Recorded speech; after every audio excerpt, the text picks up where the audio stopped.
Hello everyone, my name is Alexander Küchler and I will present you our answer to the question if every second of execution counts to improve the results of dynamic malware analysis. This is joint work of myself, Alessandro Mantovani, Yufei Han, Leila Bilge and Davide Balzarotti. Malware analysis sandboxes are a very well-known technique and they are widely deployed. The idea is to analyze the sample dynamically, you execute it, and then based on those behaviors you observe, you perform some kind of task. Very often this is some classification, and there are also applications where you want to better understand the techniques used by malware authors. Another research branch focuses on improving the overall coverage that those sandboxes can reach, or the stealthiness of the sandboxes. When we looked at a number of papers and also industrial sandboxes, we could find very different execution times, ranging from 30 seconds on the one side of the scale to 1 hour on the other side. And we asked ourselves, what is the actual impact of the execution time on the overall results? So our goal is to understand the trade-off between the scalability and the observed behaviors. When we run the samples for a very short time, we can only see a part of the overall behaviors. In contrast, if we run it for a very long time frame, we can not analyze that many samples.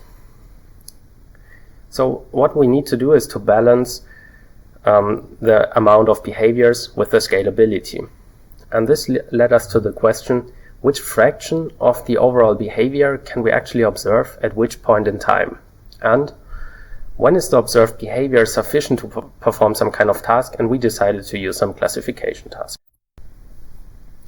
And in those questions, we have two different components. The first one is the time, and the second one is the behavior. And first, we need to get a common understanding of what kind of time and behavior we're talking about. In fact, we need to understand that we have different time scales depending on the sandbox we use.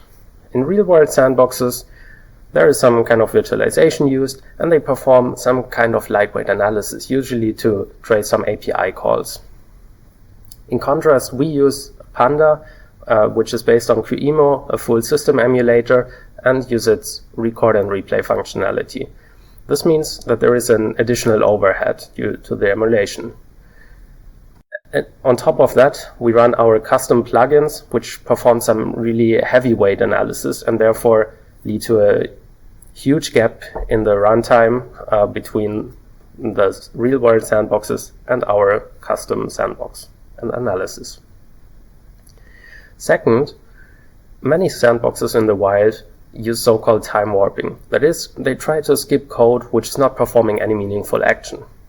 We decided to implement a very easy case by skipping invocations of the sleep method.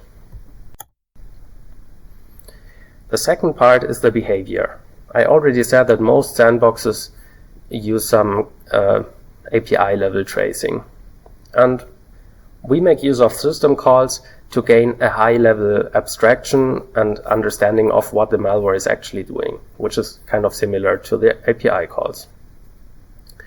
However, when we invoke system calls multiple times, maybe with different arguments, does it mean that we have observed new behavior? Well, no, not necessarily.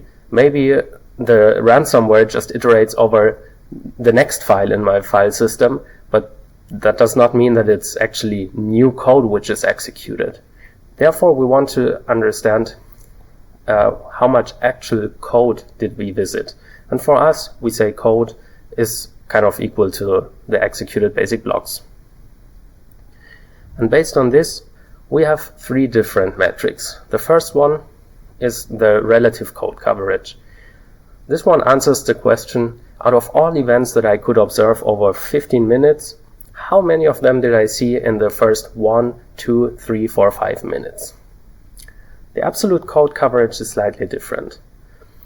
Out of all the basic blocks which are contained in the sample, for example in the binary, how many of them did I see? So what is the actual code coverage that I could reach over this sample? And finally, we use the relative syscall coverage to understand if the malware is still doing some kind of actions. all those metrics do not help us to understand if it's actually useful for the final task, namely the classification. So we also want to measure the quality of those observed behaviors. And we therefore implemented a machine learning classifier, as I will show later on. First, we need to set up a representative data set. And we wanted to mimic industrial sandboxes as closely as possible. And usually they receive some kind of new malware which they have not analyzed before, and that on a daily basis.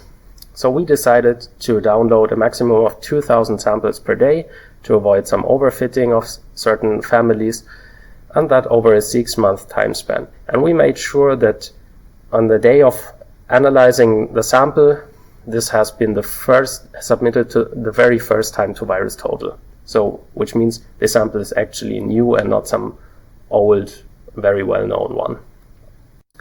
Overall, we collected 86,000 malicious and 14,000 benign files, and we can also show that our dataset is well balanced.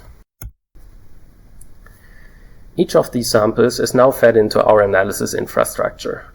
I already said that we rely on Panda and its record and replay functionality to collect our data.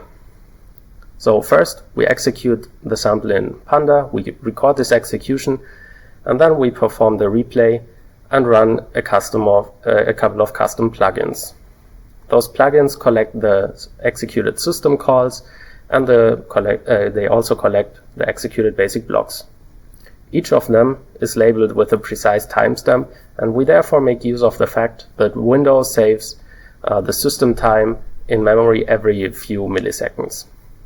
Therefore, we could already make the step from the time of the replay to the time of the recording. Right before the sample terminates its execution, we also make a memory dump and use that one to finally disassemble the memory image. This is just to encounter packing techniques. And in the end, we can process all those logs and compute our metrics. We wanted to better understand what is the difference between the Panda recording and the time we would observe in a real-world sandbox. And we therefore fed some of the samples into Cuckoo, which is much more lightweight than our analysis. And we were able to compare the traces of those samples and estimate the slowdown, which was between 1.4 to 3.7. Unfortunately, after running all those experiments, we had to accept that not all of the samples executed successfully in our sandbox. Therefore, we decided to filter out all those samples which did not execute successfully, and we made use of two different thresholds. The first one is based on the executed basic blocks, and the second one on some representative system calls, for example, some file operations. After filtering out all those samples which did not run correctly, we could make our first observation. How long did all those samples actually run in our sandbox? And this is shown in the plot on the left side, and we can see that both the malicious and the benign samples tend to run for either less than 2 minutes, or if they did not terminate early, they keep running until the very end of our execution time. That's also the first takeaway message. We now wanted to gain an understanding of how much of the overall code can we actually visit. So we have a look at the absolute code coverage. And in this plot, we show how the absolute code coverage is related to the termination time. And it looks a bit random. In fact, we can see that the execution time does not really have a huge impact on the absolute code coverage. While those samples that terminate in the first minute reach an average of 19% coverage, the one running for the full 15 minutes reach 26%, which makes a difference of roughly 7% of code coverage. And in the end, we can explore approximately between 10 and 40% of the code. This plot shows us the relative code coverage and the relative syscall coverage. And here we can actually see that those 7% of difference is not because we run the samples for 15 minutes, because what this code and the blue line plot and the blue line suggests is that we have observed almost all the behaviors in the first 1 or 2 minutes. And afterwards, we do not visit new code. But the malware still performs some kind of actions. That's what we see in the orange line. There is some ramp-up phase and some quick increase at the beginning in the first 2 minutes, because first of all the samples are still running, and second, there is some kind of initialization ongoing. And then it continues to increase linearly. So the malware is still performing some kind of actions and still shows some behavior. That's the next takeaway message. Finally, we wanted to understand what is the difference if we perform this time warping or not. Does it have an impact on the results? And we can see that with the blue and the orange line, there is basically no difference, which means if we perform time warping by skipping the sleep invocations or not, it does not have a real impact on the visited code. For the syscalls, it's slightly different, and we can see a 10% of reduction by not performing the time warping. This is due to the fact that only 14% of all the malicious samples actually invoke sleep, and 10% invoke sleep sleep for less than 1 minute, and only 2% sleep for more than 10 minutes, which would have a bigger impact on our analysis here. So the next takeaway message is that stalling code affects only 2 to 3% of our samples. It is interesting to see if the malware family has some impact on those results. And we therefore plot the results of 3 families. The first one is shown in the green dots in the graph, and it's a banking Trojan. And it looks for a target where it wants to inject its code. Unfortunately, this target is not running in our sandbox, so it terminates. Therefore, it always reaches some kind of different code coverage. Okay. The next sample is a keylogger. It waits for me to make some keystrokes. Too bad that we're not interacting with our sandbox, and therefore it waits. And it always reaches the same code coverage. But while waiting, there is an exception thrown, and at that point in time, the sample terminates.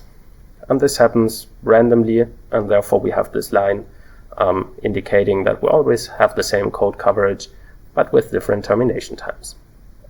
And the last sample is a file infector.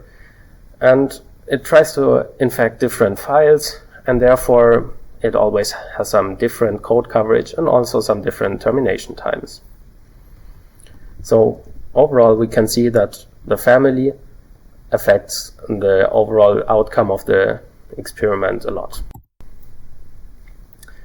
Our last question was to understand better the quality of such observed behaviors for a classification task.